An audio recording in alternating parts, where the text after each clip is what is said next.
Have you ever sat down for a meal with someone and within minutes they're lost in their phone? Or maybe you're the one doing the scrolling. It's so common now, we barely even notice it. But have you ever stopped to think about why it feels a little off? Why is keeping your phone away during a meal considered good manners? Let's take a little trip back in time to understand this. For centuries, long before smartphones were even a glimmer in someone's imagination, sharing a meal was a cornerstone of human connection. Think about it. In ancient societies, gathering around a fire to eat wasn't just about survival. It was about community. It was where stories were told, bonds were forged, and the day's events were shared. This was the original social network, folks, happening in real time, face to face. As civilizations developed, dining became more structured. Think of the grand banquets in medieval castles or the elegant dinner parties of the 18th and 19th centuries. These weren't just about food. They were highly orchestrated social rituals. The rules of etiquette were incredibly detailed, covering everything from which fork to use to how to properly address the person next to you. The entire point was to show respect and engage in the art of conversation. A distraction, like reading a book at the table, would have been a major social faux pas. It sent a clear message. This book is more interesting than you are. The focus was entirely on the people you were with. Fast forward to the 20th century. The family dinner became a sacred institution. After a long day of work and school, it was the one time the family was guaranteed to be together. It was a chance to reconnect, check in, and share the highs and lows of the day.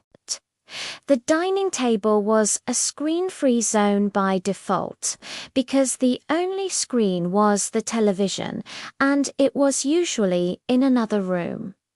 The meal was the main event. Then, in the late 20th and early 21st century, everything changed. Pagers, then cell phones, and finally, the smartphone.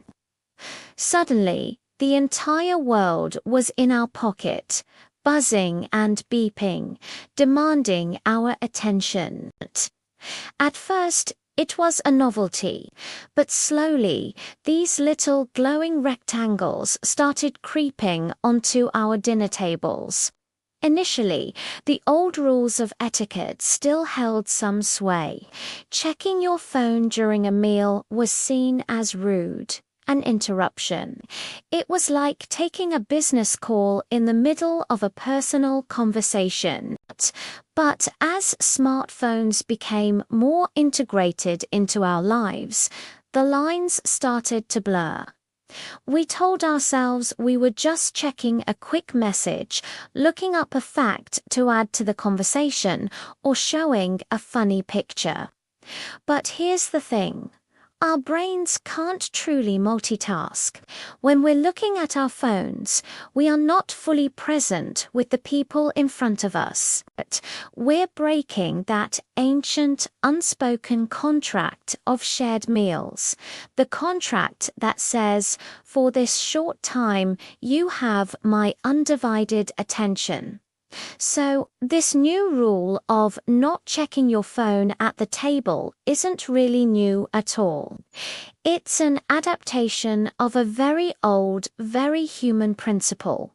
When you break bread with someone, you give them the gift of your presence. You honor the food, the moment, and most importantly, the company. The next time you sit down to eat, I challenge you to put the phone away, not on the table, but out of sight. See how it changes the experience. You might find that the conversation is richer, the food tastes better, and the connection you feel is far more satisfying than any notification. Thanks so much for watching. If you enjoyed this little trip through history, please give this video a thumbs up and consider subscribing for more content. See you in the next one.